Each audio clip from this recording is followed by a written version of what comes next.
Aujourd'hui, dans les chemins d'Israël, nous vous emmenons à Hamad Gader, piscine, centre thermal et histoire. On y va.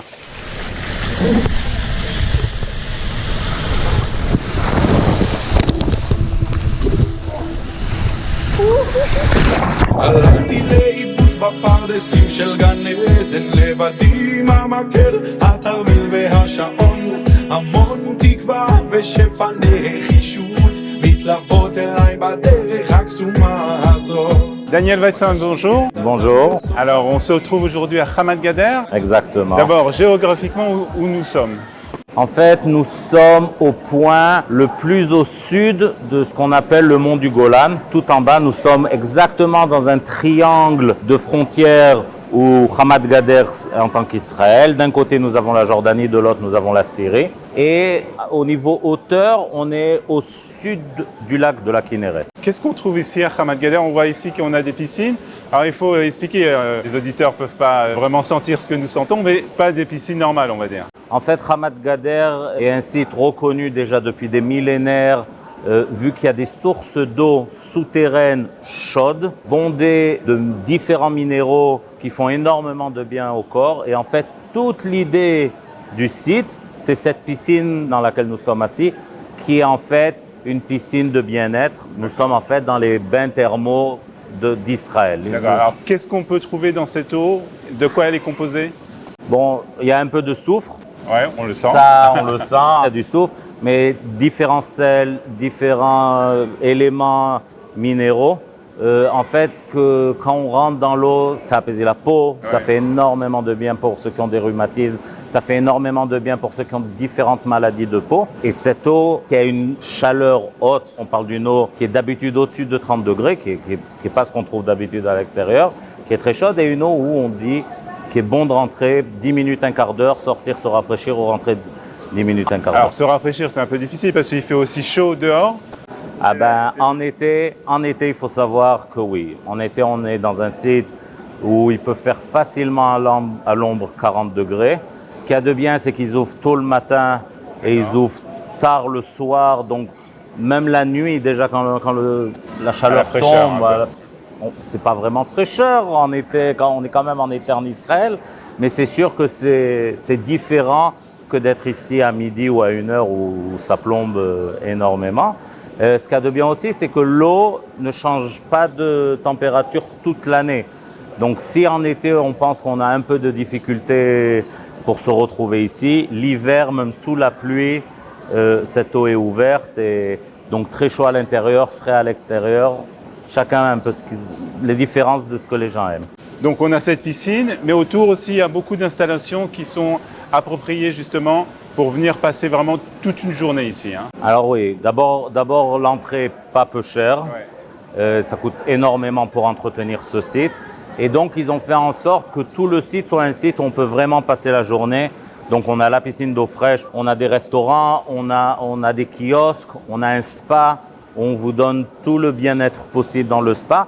Et non seulement ça, la piscine même est construite d'une telle façon où vous avez des jacuzzis au centre, on peut s'asseoir dessus pour être au bien-être.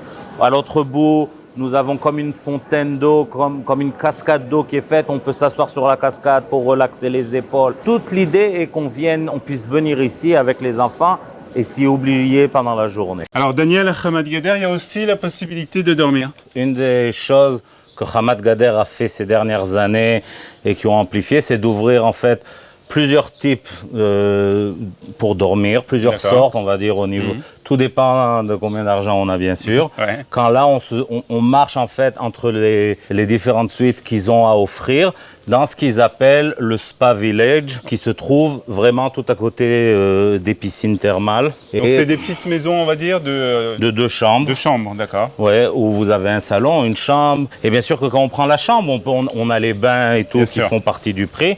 Et eux, ils donnent donne bien sûr la possibilité d'un spa qui est un petit peu plus lucratif, on va dire, et moins pour le monde entier. D'accord, alors ça c'est un peu plus cher on va dire. Et donc il y a un endroit aussi à Hamad Gader à la portée de tous on va dire. Exactement. Donc une autre possibilité qu'il y a à Hamad Gader, en fait, ce sont comme des tentes qui rappellent un petit peu des igloos, Voilà. qui sont à la portée de tous, bien sûr, sans air conditionné et sans possibilité, mais c'est sûr que c'est beaucoup moins cher. Si on se retrouve à Hamad Gader et qu'on veut passer la nuit ici, c'est une bonne possibilité. C'est une bonne possibilité, oui.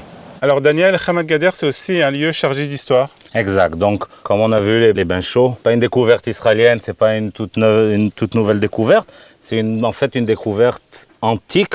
Et déjà, les Romains, et même un peu avant les Romains, les Grecs, mais surtout les Romains, font de l'endroit des bains thermiques. Connaissez déjà l'endroit. Connaissez, vous pouvez voir. Il y a énormément de fouilles qui se font sur le site et on retrouve énormément de vestiges de l'Empire romain où vraiment, on va dire, la haute romaine venait passer du bon temps en hiver ici, surtout tous ceux de la région de Tibérius et des autres régions de Galilée qui venaient ici passer un bon moment pour leur D'accord. bonheur. Alors, on voit aussi il y a des sites et un site archéologique. Une des choses que le Corona a fait, c'est qu'il a remis en fait en marche beaucoup de travaux archéologiques. Ici, c'est pas trop la fouille, comme surtout la protection du site, en fait, la préparation du site pour que les pierres ne retombent pas. On peut voir le monsieur là qui retravaille sur le rattachement des pierres pour qu'en fait on puisse revenir et se promener entre les vestiges. D'accord. Alors on se trouve aussi à un endroit stratégique puisqu'on a la Jordanie d'un côté et la Syrie de l'autre. Il faut savoir que jusqu'en 1967, on est sur territoire syrien. Et quand on tourne sur le site, on peut arriver même à l'ancienne base syrienne, à savoir que ce n'était pas une base normale. Ça veut dire qu'on ne va pas y retrouver des forts armés ou d'autres choses, mais on va retrouver plutôt des immeubles de luxe. Ah bon. Et en fait, le site était fermé, il était interdit à quiconque de venir, ni aux civils, ni aux soldats simples de l'armée syrienne. Et c'était vraiment le centre, on va dire, de la crème de l'armée syrienne et des gens du gouvernement syrien qui venaient passer du bon temps, exactement comme les Romains il y a 2000 ans et comme nous aujourd'hui. À savoir, et ça c'est le rapport un peu israélien de l'histoire, Eli Cohen, celui qui a mis sur la bouche des gens le Mossad en tant qu'un des organismes secrets gouvernementaux les plus importants au monde. Eli Cohen, lui, vient dans ses bains, invité par la haute syrienne et passe énormément de temps ici. D'ailleurs, pour ceux qui visitent le Golan, la route d'Eli Cohen qui traverse un peu le Golan sur des arrêts stratégiques qu'il a fait commence à Hamad Gader. Alors, on a vu déjà la piscine de soufre. Là, c'est la piscine, on va dire, normale. Hamad Gader, ils comprennent que la piscine de soufre, c'est super sympa, c'est bien, mais surtout si on est avec des enfants, après un certain moment, la chaleur, c'est bon, on a envie de se rafraîchir. Donc, il y a aussi, bien sûr, la piscine d'eau fraîche qui est à une température beaucoup plus basse, avec le toboggan. Donc, c'est vraiment qui est à côté d'un gymboree pour les enfants. C'est vraiment la place où quand les enfants, d'habitude, ils préfèrent être là. Et donc, on peut comme ça jouer entre les deux points d'eau. Alors, on va donner maintenant un peu des informations sur l'endroit. D'abord, les heures d'ouverture. Donc, les heures d'ouverture, c'est tous les matins entre 8 à 5. Bien sûr, ça dépend si on dort sur place, si on ne dort pas sur place, parce que quand on dort sur place, on peut rentrer dans les heures un petit peu plus tard. Il faut toujours regarder un peu les sites parce qu'ils font aussi des journées spéciales où ils restent ouverts plus tard. Et surtout l'hiver aussi, ils restent beaucoup de fois ouverts plus tard. Est-ce qu'il y a des journées pour hommes ou pour femmes, pour le public religieux? Alors ça religieux? aussi, c'est le genre de choses à vérifier parce que ça dépend les saisons, ça dépend quand c'est la saison. Surtout pour ce qu'on appelle les Haridim, les ultra-orthodoxes, où c'est très très important pour eux d'être à part. Donc pendant la période où ils sont ben azmanim, entre les périodes de vacances, entre les périodes de fête, ils font justement ou des soirées, ça veut dire ils sont ouverts normalement de 5h, et à partir de 5h à 9h, ils vont ouvrir ou seulement pour les femmes ou seulement pour les hommes. Donc il faut se renseigner sur le site de Ouais, Hamad ça change Gader. tout le temps. Et pour terminer, le prix, alors c'est quand même assez cher. Hein, c'est même pas assez, c'est même très cher. Il faut savoir, quand on vient, les billets sont dans les 100 shekels par personne pour rentrer sur le site.